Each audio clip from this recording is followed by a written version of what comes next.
पहिलो कुरा त दुईटा दौत्य सम्बन्ध भएको राष्ट्रको झण्डा कुनै मुलुकमा जलाइन्छ भने त्यो राष्ट्रको हित विपरीतको कार्य हो। जस्तै नेपालमा भारतको जलाइयो भने नेपालले तत्काल त्यसको विरुद्धमा एक्सन लिनुपर्छ। चाइनाको जलाइयो भने नेपालले एक्सन लिनुपर्छ, किनभने हाम्रा यी दुई छिमेकी मुलुक हुन् र दुनियाँसँग हाम्रो राम्रो सम्बन्ध छ। आज भारतमा नेपालको झण्डा जलिराख्दाखेरि भारतीय सरकारले अथवा भारतीय सत्ताले त्यसको विरुद्ध के कारबाही गर्छ, त्यो महत्त्वपूर्ण विषय हो। किन भन्दाखेरि भने नेपालको झण्डा भारतीय भूमिमा जलेको छ, जलाउने को थियो भन्ने मतलबै भएन। भारतीय सरकारले आफै कारबाही त गर्दैन होला, त्यो गर्नुपर्छ। गरेन भने उसले सधैँ भनिरहेको बेटी रोटीको सम्बन्ध, सदियौंदेखि रहेको हाम्रो सम्बन्ध, छोटे भाइ बडे भाइ भन्ने कुरा जुन भन्छ त्यसको त्यो निष्ठामा प्रश्न उठ्छ। किन भन्दाखेरि भने हाम्रो देशको सम्मानको विषय भारतको भूमिमा लज्जित भइराख्छ, जलिरहन्छ र त्यो भारत त्यो तत्त्वहरूको विरुद्ध कारबाही गर्दैन भने भारतलाई हामीले आफ्नो मित्र राष्ट्रको रूपमा मानिराख्नुपर्ने अवस्था कसरी हुन्छ? र उसले के बुझेन भन्दाखेरि भने नेपाल कहिले पनि पराधीन भएन, बरु भारतीयहरू लामो समयसँग अंग्रेजको पराधीनतामा बसे, हामी कहिले पनि पराधीन भएनौँ। त्यसले गर्दाखेरि आजको दिनमा नेपालीले खोजेको भारतसँग के हो भने बराबरीको सम्बन्ध खोज्या हो।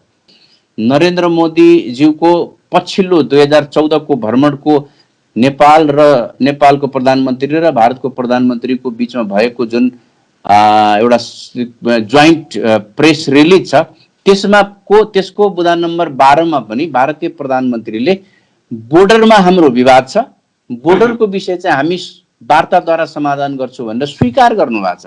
र त्यो बोर्डरको विषय भनेको लिम्पियाधुरा, त्यसपछि गएर कालापानी र लिपुलेख समेतको विवाद हो भन्ने कुरा प्रश्न छ। नेपालीहरूले जति भारतमा कमाएर नेपाल ल्याउँछन् त्यसको 10औं गुणा भारतीयहरूले नेपालबाट भारत लान्छन्।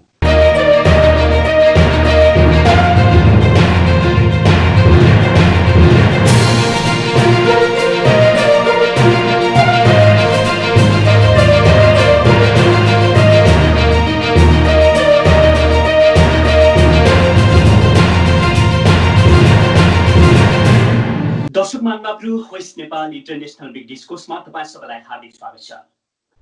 र हामी देशको बारेमा अत्यधिक गहन रूपले पछिल्लो समयमा लगातार बहस गर्दै आइरहेका छौँ र कहिले एमसीसीका विषयमा व्यापक रूपले बहस बन्दै गइरहेको छ। एउटा विशेष मुद्दाको रूपमा अहिले पछिल्लो समयमा उपस्थित भएको छ नेपालमा।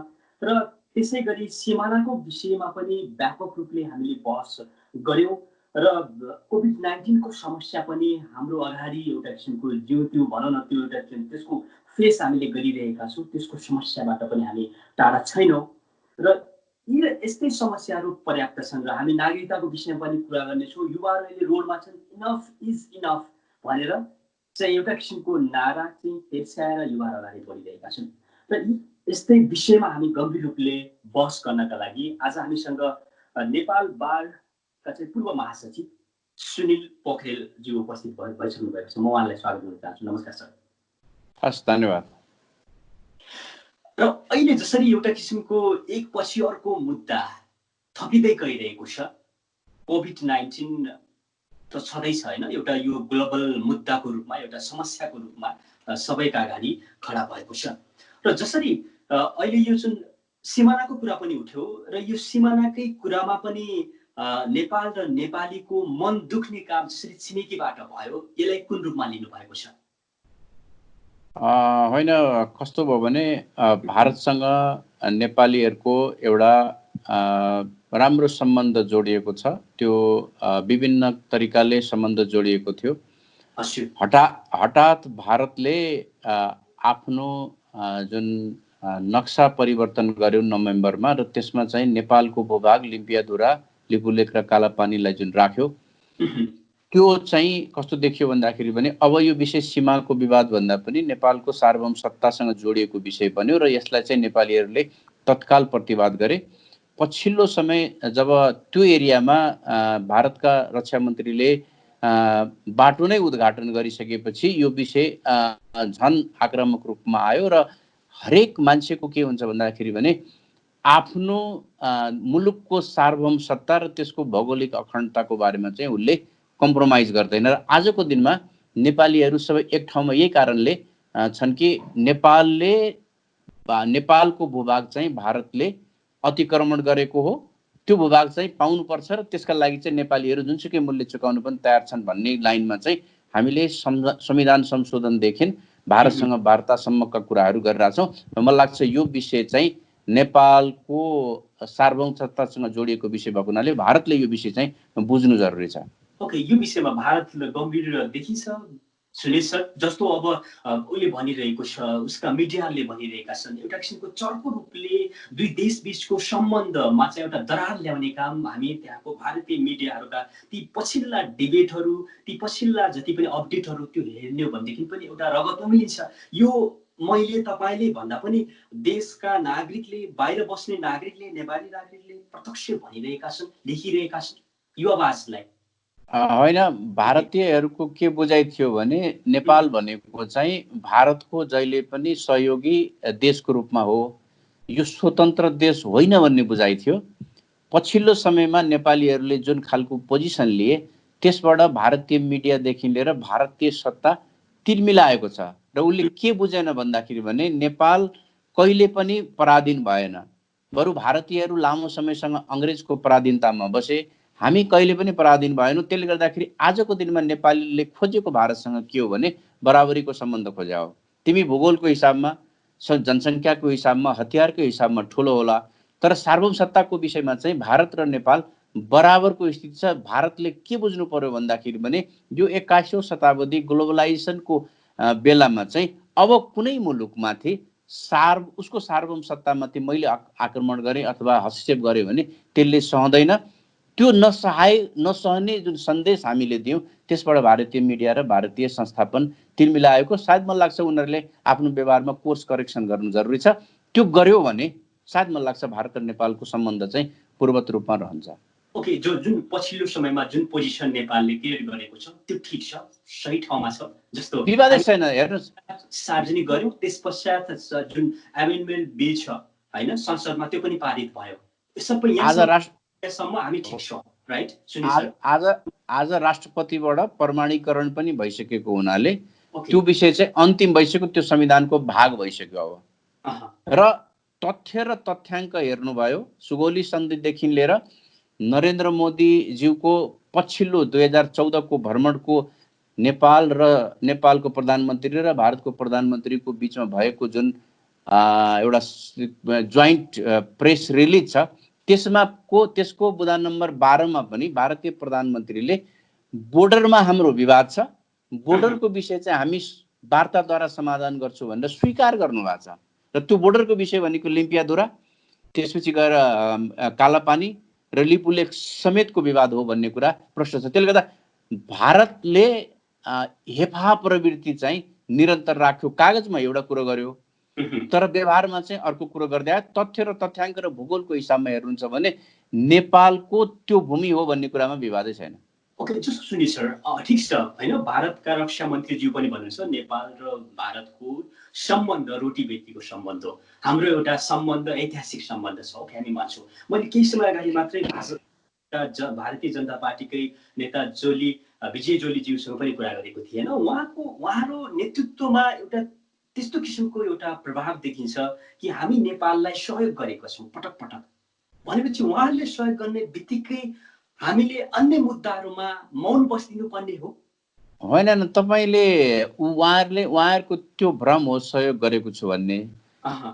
नेपालीहरूले जति भारतमा कमाएर नेपाल ल्याउँछन् त्यसको 10औं गुणा भारतीयहरूले नेपालबाट भारत लान्छन्। जहाँसम्म बेटी रोटीको सम्बन्ध छ, वास्तवमा हामीले आजको दिनमा पनि भारतीय छोरीहरूलाई अथवा भारतीय छोराहरूलाई संविधानत कानुनत जुन स्तर दिएका छौँ त्यो स्तर नेपाली छोरीहरूले भारतमा पाएको छैनन्। म तपाईँलाई अहिलेको विवादमा रहेको जस्तै कुनै भारतीय छोरीलाई नेपालीले बिहा गर्यो भने बिहा गरेको भोलिपल्ट उसले नागरिकता पाउँछ, तर एउटा नेपाली छोरी भारतीयसँग बिहा गरेर गयो भने 7 वर्ष लाग्छ नागरिकता लिनको लागि।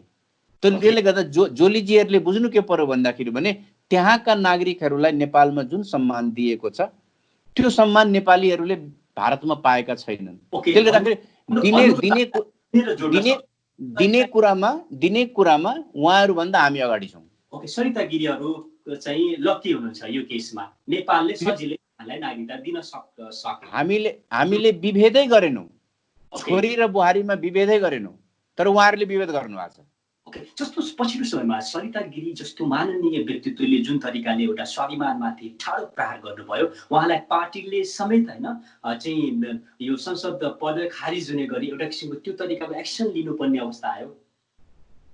त्यसले गर्दा नागरिकता बोकेका व्यक्तित्वहरू देशमा पावरमा अहिले चाहिँ तपाईँको भाइटल पोजिसनमा पुगे भनेदेखि के होला, भारतमा के छ यो विषयमा? अंगीकृत नागरिकता बोकेका व्यक्तित्वलाई त्यहाँसम्मको मुख्यमन्त्री प्रधानमन्त्री बनाउने रुल हो, अन्तर्राष्ट्रिय कानुन हो? सधैँ छैन। म तपाईँलाई म सानो उदाहरण, सोनिया गान्धी पार्टिनुहोस्, किनभने यो बहस विश्वभरबाट सबैले हेर्दैछन्। सोनिया गान्धी भारतीय कांग्रेसको अध्यक्ष हुनुहुन्छ। उहाँको दलले प्रत्यक्ष बहुमत ल्यायो, तर उहाँलाई भारतीयहरूले प्रधानमन्त्री बन्न दिएनन्। किन भन्दाखेरि पनि उहाँ इटलीको छोरी हो।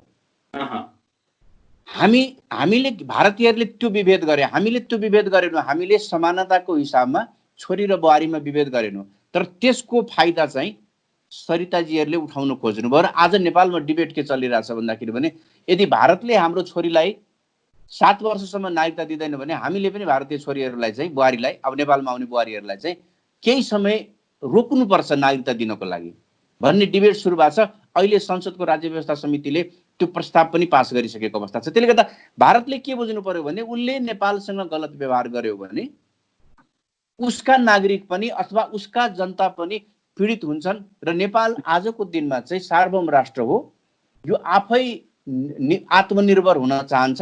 यो आत्मनिर्भरता हुने समयमा चाहिँ बेलामा चाहिँ तपाईले मैले हिजो यसो दिएको थिएँ, भोलि पनि यसो दिन्छु भनेका कारणले आत्मनिर्भरता र सार्वजनिक सत्तामा नेपालीहरूले कम्प्रोमाइज गर्दैनन्। हिजो पनि गरेका थिएनन्, भोलि पनि गर्दैनन्। ओके, दर्शकमान बाबु, तपाईहरु विशेष बहस पाउनुहुन्छ र यो जापानको टोकियोबाट प्रसारण हुने गर्दछ। हामीसँग नेपाल बारका चाहिँ पूर्व महासचिव सुनिल पोखरेलजी हुनुहुन्छ। सुनिल सर, अब यो नागरिकताको विषयमा यो त गम्भीर टपिक हैन, यो संसदमा पनि जानुपर्छ, बहसको विषय पनि बन्नुपर्छ। किनभनेदेखि धेरै महिला, धेरै चाहिँ नारीहरू मसँग पनि सम्पर्क गरेर भनिराख्नु भएको छ, नागरिकता अहिलेसम्म पाएका छैनौँ। हाम्रो चाहिँ जुन एउटा देशमै रोजगारी पाउने जो अवसर थियो त्यहाँबाट पनि वञ्चित भयो, बाहिर गएर अध्ययन गर्ने चाहिँ जुन अपर्च्युनिटी थियो त्यहाँबाट पनि गुमायौँ होइन। ती त्यस्ता धेरै अपर्च्युनिटीहरू गुमायौँ र हामीले चाहिँ नागरिकता अहिलेसम्म पाएका छैनौँ भन्छ। रियल नेपाली पीडित हुनुहुन्छ अझै पनि हो, मधेसमै पनि विवादित नागरिकता वितरण गरेको पनि देखियो भनेर मैले तपाईँले भन्दा पनि बहसको विषय पनि बन्यो र त्यो एउटा शङ्काको दृष्टिले पनि पछिल्लो समयमा धेरै पटक बहस भएका पनि छन्। कस्तो नागरिकता वितरण गर्नुपर्छ? होइन, नेपालमा आजको दिनसम्ममा पनि के हो भने जो वास्तविक नेपाली हुन्, मधेसमा बस्ने हुन् या पहाडमा बस्ने हुन्, वास्तविकले नागरिकता नपाइरहेको छ, उसलाई धेरै अडचन भइरहेछ। तर साँच्चीकै जो नेपाली नागरिक होइनन् अथवा नेपाली मूलका मान्छे होइनन् तिनलाई नागरिकता पाउनको लागि चाहिँ सहज स्थिति बनेको छ। त्यसले गर्दा कहीँ न कहीँ हाम्रो प्रणालीमा पनि समस्या छ हेर्नुहोस्। र वास्तविक नेपालीले नागरिकता नपाएर बस्नु परेको अवस्था छ। अनि अङ्गीकृत नागरिकता तत्काल हामीले दिएर त्यस्तो व्यक्तिहरू तुरुन्तै कुनै पदमा, सांसदमा, मन्त्रीमा भइरहेको र तिनले नेपालको विरुद्ध अथवा नेपालको सार्वभौम सत्ता अखण्डता, तपाईँले संसदमा अथवा अन्य ठाउँमा आफ्नो अनुकूल बोल्न सक्नुहुन्छ, तर नेपालको संविधानले सार्वभौम सत्ताको विषयमा, भौगोलिक अखण्डताको विषयमा अभिव्यक्ति दिनको लागि, त्यसको विरुद्धमा अभिव्यक्ति दिनको लागि रोक लगाउँछ। यदि तपाईँले त्यो गर्नुहुन्छ भने तपाईँको मुलुकप्रतिको निष्ठामा प्रश्न उठ्छ। निष्ठामा प्रश्न उठ्यो भने चाहिँ तपाईँको नागरिकताको बारेमा चाहिँ छलफल हुन्छ। आज भएको विषय पनि त्यही हो कि सरिताजीहरूले गर्दाखेरि तमाम अन्य महिलाहरू, तमाम अन्य बुहारीहरू जो नेपालप्रति लोयल छन् तिनको बारेमा पनि प्रश्न उठ्न थाल्यो। ओके सुनिल सर, अब यो जस्तो दुई देश बीचको होइन, अब यतातिर हामीसँग महाशक्ति राष्ट्रहरू चीन र भारत छ र हामीले तिब्बतको विषयमा कुनै पनि गतिविधिहरू नेपालमा हुन दिँदैन भन्ने कमिटमेन्ट चीनसँग गरेका छौँ, त्यो सम्बन्ध छ। हामी भारत विरुद्धका केही पनि त्यस्ता गतिविधिहरू हामी गर्न दिँदैन हाम्रो भूभागमा। तर हाम्रो राष्ट्रिय झन्डा भारतमा जलाइयो। आज म तपाईँलाई भन्न चाहन्छु, भारतको एआइएमआइएम का जिल्ला अध्यक्ष यो एउटा त्यहाँको सामान्य व्यक्तित्वले गरेको हो नि, पत्रिकामा पनि निष्कासन भएको छ त्यहाँको। यसलाई कुन रूपमा लिने हो? हैन हैन, पहिलो कुरा त दुईटा दौत्य सम्बन्ध भएको राष्ट्रको झन्डा कुनै मुलुकमा जलाइन्छ भने त्यो राष्ट्रको हित विपरीतको कार्य हो। जस्तै नेपालमा भारतको जलाइयो भने नेपालले तत्काल त्यसको विरुद्धमा एक्सन लिनुपर्छ। चाइनाको जलाइयो भने नेपालले एक्सन लिनुपर्छ, किनभने हाम्रा यी दुई छिमेकी मुलुक हुन् र दुनियाँसँग हाम्रो राम्रो सम्बन्ध छ। आज भारतमा नेपालको झन्डा जलिराख्दाखेरि भारतीय सरकारले अथवा भारतीय सत्ताले त्यसको विरुद्ध के कारबाही गर्छ, त्यो महत्त्वपूर्ण विषय हो। किन भन्दाखेरि भने नेपालको झन्डा भारतीय भूमिमा जलेको छ, जलाउने को थियो भन्ने मतलबै भएन। भारतीय सरकारले आफै कारबाही त गर्दैन होला, त्यो गर्नुपर्छ। गरेन भने उसले सधैँ भनिरहेको बेटी रोटीको सम्बन्ध, सदियौँदेखि रहेको हाम्रो सम्बन्ध, छोटे भाइ बडे भाइ भन्ने कुरा जुन भन्छ त्यसको त्यो निष्ठामा प्रश्न उठ्छ। किन भन्दाखेरि भने हाम्रो देशको सम्मानको विषय भारतको भूमिमा लज्जित भइराख्छ, जलिरहन्छ र त्यो भारत त्यो तत्त्वहरूको विरुद्ध कारबाही गर्दैन भने भारतलाई हामीले आफ्नो मित्र राष्ट्रको रूपमा मानिराख्नुपर्ने अवस्था कसरी हुन्छ? ओके, इसरार अहमदलाई कारबाही हुनुपर्छ, उहाँ जिल्ला अध्यक्ष त्यो ठाउँको। विवाद होइन, मान्छेको पत्रिकामा पनि सार्वजनिक गरिएको छ। सुनिल पोखरेल माथि 3 करोड नेपालीको चाहिँ स्वाभिमानमाथि झन्डा ठाडो जलाइएको छ। भारत सरकारले कारबाही गर्नै पर्दैन तत्काल? विवाद छैन। सरकारले कसरी चाहिँ भूमिका निर्वाह गर्नुपर्छ तत्काल? प्रधानमन्त्री के गर्नुपर्छ?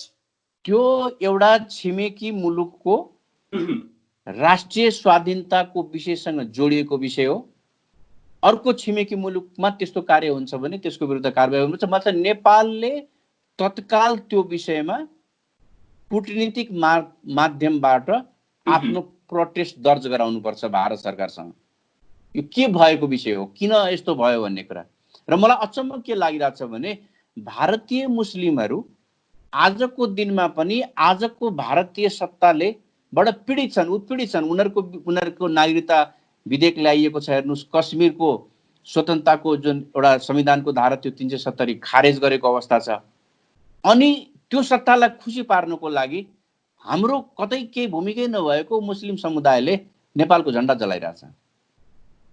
बडो अनौठो विषय छ हेर्नुहोस् यो। त्यसले गर्दाखेरि यो कहीँ न कहीँ प्रायोजित छ जस्तो पनि लाग्छ मलाई।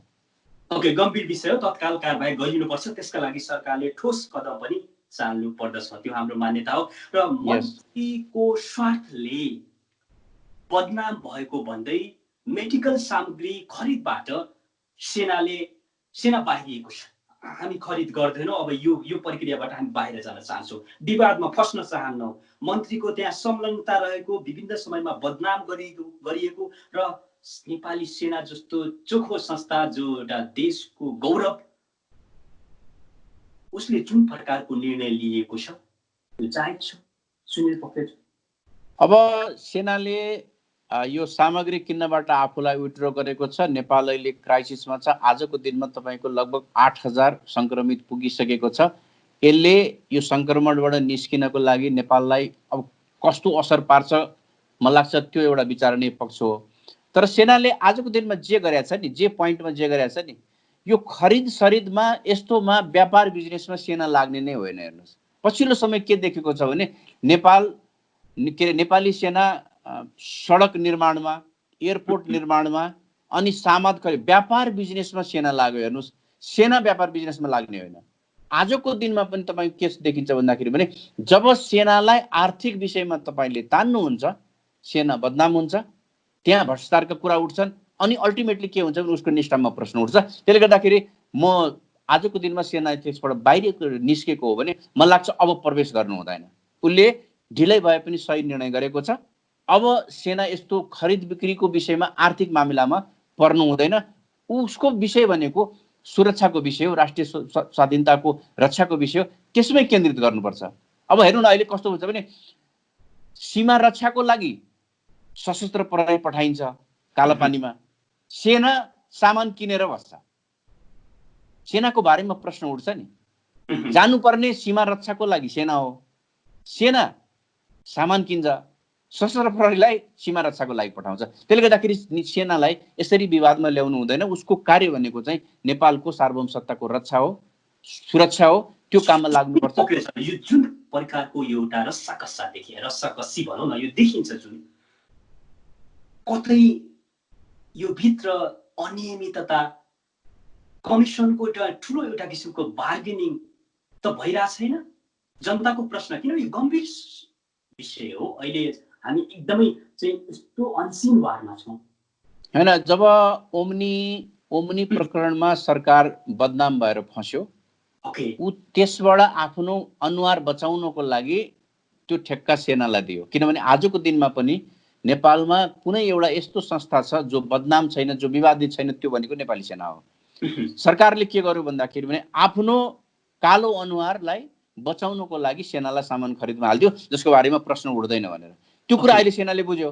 मलाई त प्रयोग गरेर आफूहरूले चाहिँ गडबड गर्न खोजेका रहेछन् भन्ने कुरा सेनाले बुझेर मलाई लाग्छ विथड्र गरेको। यो सही समयमा सेनाले आफूलाई विथड्र गरेछ, मलाई लाग्छ त्यो त्यसलाई चाहिँ हामीले स्वागत गर्नुपर्छ, सराहना गर्नुपर्छ। सुनिल सर, यहाँ अलिकति म तपाईँलाई गोन्जौतिर केही समय अगाडि मात्रै होइन, चाइनाको गोन्जौमा, यो कतिको सत्य हो भित्री जति हामीलाई सूचना आए अनुसार चाहिँ गोन्जौमा लोड गरिएको स्वास्थ्य सामग्री, सेनाले लोड गरेको स्वास्थ्य सामग्री अनलोड गरियो। त्यो कारण हुन सक्छ कि सेनाले अब राम्रोसँग बुझ्यो कि त्यहाँ भित्र केही न केही चल्केछ। होइन, मैले भने नेपाली सेनालाई तपाईले विश्वास गरेर काम गर्न दिइसकेपछि अब उसको फङ्सनल राइटमा चाहिँ पोलिटिकल इन्फ्लुएन्स हुनु हुँदैन। उसको त्यो फङ्सनल राइटमा कहीँबाट इन्क्रोच अथवा त्यसलाई अप्ठ्यारो पार्ने उसले महसुस गरेपछि उसले विथड्र गरेको जस्तो लाग्छ मलाई। तर मेरो ओरिजिनल बुझाइ र भनाइ के हो भन्दाखेरि भने यस्तो खरिद बिक्री निर्माण ठेक्का पट्टामा सेना लाग्नै हुँदैन, यो उसको विषय नै होइन। रक्षा मन्त्रालयबाट कुनै किसिमको दबाब सेनालाई दिनु हुँदैन। तपाईले विश्वास गरेर उसलाई काम गर भनेर दिइसकेपछि फेरि पोलिटिकल इन्टरफेरेन्स गर्नु हुँदैन। हेर्नुहोस्, इन्डिपेन्डेन्ट छ नेपाल। मैले भने त ऊ स्वतन्त्र छ काम गर्नको लागि र उसको प्रति जनताको विश्वास छ। अब त्यो विश्वासमा तपाईले अलिकति भ्रम सिर्जना गर्ने अथवा दुविधा सिर्जना गर्ने काम चाहिँ राजनीतिक हस्तक्षेपबाट हुन जान्छ। त्यसले गर्दा त्यो काम गर्नु हुँदैन।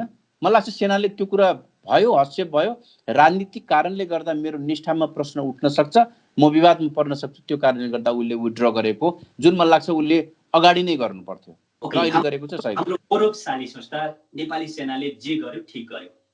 विवादित छैन, ऊ त्यसमा पर्नै हुँदैन थियो। हेर्नुहोस्, परिसक्यो। अब विवादबाट बच्नको लागि ऊ बाहिर निस्क्यो भने मलाई लाग्छ उसले सही गर्यो। दर्शक महानुभावहरू, वेस्ट नेपाल इन्टरनेसनल बिग डिस्कोर्समा हुनुहुन्छ र हामीसँग सुनिल पोखरेलजी हुनुहुन्छ। म सुनिल सर, अब अलिकति रोडतिर ध्यान आकर्षित गराउन चाहन्छु। तपाईँले पनि राम्रोसँग हेरिराख्नु भएको छ। इनफ इज इनफ, 1000 करोड कहाँ गयो? नाराहरू अहिले बिग यो घन्किँदैछ। टेलिभिजनदेखि, अनलाइनदेखि, देशदेखि प्रवाससम्म हामी यो एउटै आवाज सुनिरहेका छौँ। किन यस्तो भइरहेको छ? के हो रियालिटी? म सबैभन्दा खुसी के छु भन्दाखेरि भने मैले पटक पटक भन्ने गरेको छु, politics is super structure of society.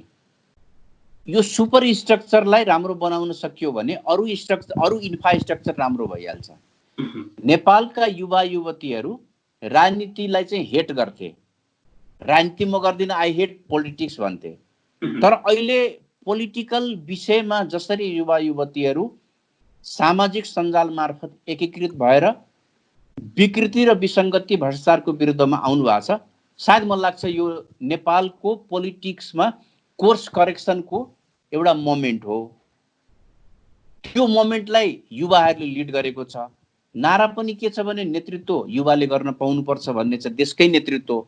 र त्यसरी युवाहरू अगाडि आउनु भएकोमा चाहिँ मलाई लाग्छ खुसी लागेको छ। युथहरूले पोलिटिक्सलाई हेट गर्ने होइन, म पोलिटिक्समा आउँछु भन्नुपर्छ। त्यो गर्न सक्यो भने सायद मलाई लाग्छ यो इनफ इज इनफको अभियानलाई चाहिँ सार्थकता पनि प्रदान गर्छ। मलाई त खुसी लागेको छ। हेर्नुहोस्, ओके, किन सरकार डरायो, किन चाहिँ प्रयोग गरियो? जस्तो अब एकछिनको लागि ती इमेजहरू हामीले जति प्राप्त गर्यौँ नि, र हामीलाई अलिकति लाग्दथ्यो कि यो चाहिँ युरोपमा भइरहेको आन्दोलनका फोटोहरू हुन् कि गलत होला, या अस्ट्रेलियातिर भयो कि, या जापान या अन्य अन्य विकसित राष्ट्रहरूमा जसरी विरोधको आवाजहरू घन्किन्छ, जुन तरिकाले चाहिँ एउटा किसिमको प्रस्तुत हुने सिस्टम हामी देख्छौँ रोडमा, ठ्याक्कै त्यही देखियो नि। हो, होइन अहिले संसार ग्लोबलाइज छ। हेर्नुहोस्, युरोप अमेरिकाको जापानको विषयवस्तु नेपालबाट नेपाल बाहिर छैन। अहिलेका युवा युवती सबै पढ्छन्, सबै इन्टरनेटमा एक्सेस राख्दछन्। त्यसले गर्दाखेरि नेपालमा पनि त्यो खालको युवा युवतीको जमात छ। र त्यही बमोजिम नै युरोप अमेरिका अथवा अस्ट्रेलिया अथवा जापानमा भएकै स्वरूपको विरोध चाहिँ नेपालमा पनि गर्न सक्छन् युवा युवतीले भन्ने कुरामा चाहिँ दुविधै छैन। त्यसले गर्दाखेरि त्यो हाम्रो कपी गरिएको होइन कि हाम्रो मौलिक खालको आन्दोलन हो। खालि हाम्रो माइन्डसेट के हो भन्दाखेरि पनि हिजो जे गरियो त्यही अहिलेकोले पनि गर्नुपर्छ भन्ने होइन। त्यो फरक चिज हो। अहिलेका युवा युवतीले आफूलाई तपाईँको प्रविधिको प्रयोग गरे, कहीँ माइकिङ, कहीँ पोस्टर पम्पलेट गर्दै गरेन, उनीहरूले सामाजिक सञ्जाल मार्फत ग्रुप क्रिएट गरे, त्यसबाटै आन्दोलनलाई परिचालित गरे। जबकि हिजो के गर्नु पर्थ्यो भने पोस्टर टाँच्नु पर्थ्यो, अनि साँझमा माइकिङ गर्नु पर्थ्यो, अनि बल्ल भोलिपल्ट मान्छे भेला हुन्थे, झन्डा बोकेर हिँड्नु पर्थ्यो। त्यो चिज गरेनन्। त्यसले गर्दा आन्दोलनको एउटा स्वरूप परिवर्तन भयो। युथहरूले आफूलाई आफै आफ्नो हिसाबमा म्यानेज गरे, र जुन एजेन्डा उनीहरूले सडकमा उठाएका छन् त्यो जबरजस्त एजेन्डा छ।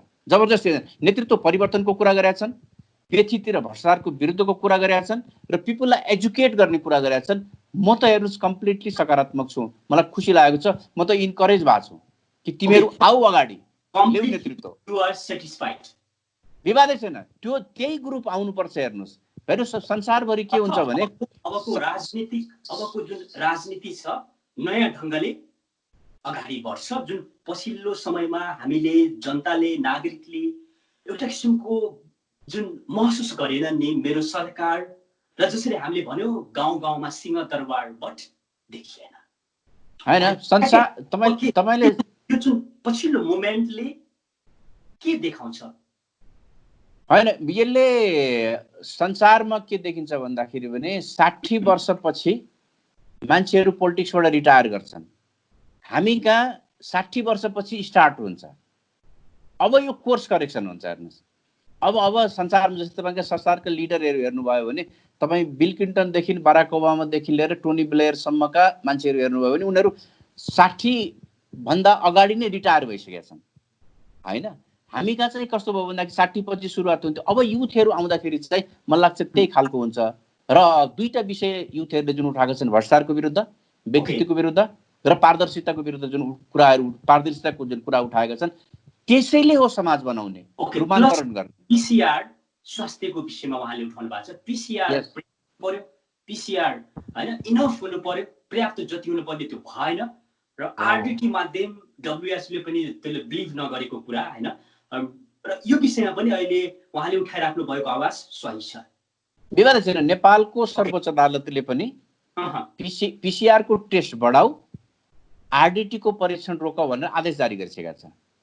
एउटा आरडीटी विश्वसनीय छैन भन्ने कुरा फ्याक्ट एन्ड फिगरबाट इस्टाब्लिस भइसकेका छ। त्यसले गर्दाखेरि कोरोनाको परीक्षण अथवा कोभिडको परीक्षण पीसीआर नै बेस्ट टेक्नोलोजी हो भन्ने कुरा इस्टाब्लिस भइसकेपछि फेरि पनि सरकार आरडीटीलाई समातेर बसेको छ भने, र आरडीटी को विषय चाहिँ हिजो ओमनीसँग जोडिन्छ, ओमनीमा सरकार फँसेको छ, आर्थिक अनियमितताको विषय जोडिन्छ। त्यसले गर्दाखेरि त्यही विषय समातेर आरडीटी तिमी रोक, पीसीआर गर भन्ने कुरा उठाउनु भनेको त मलाई लाग्छ त्यो जेन्युन विषय, जायज विषय हो, जुन सडकमा युवा युवती अथवा अहिलेका साथीहरूले उठाउनु भएको छ। मलाई लाग्छ त्यो पर्फेक्ट विषय हो।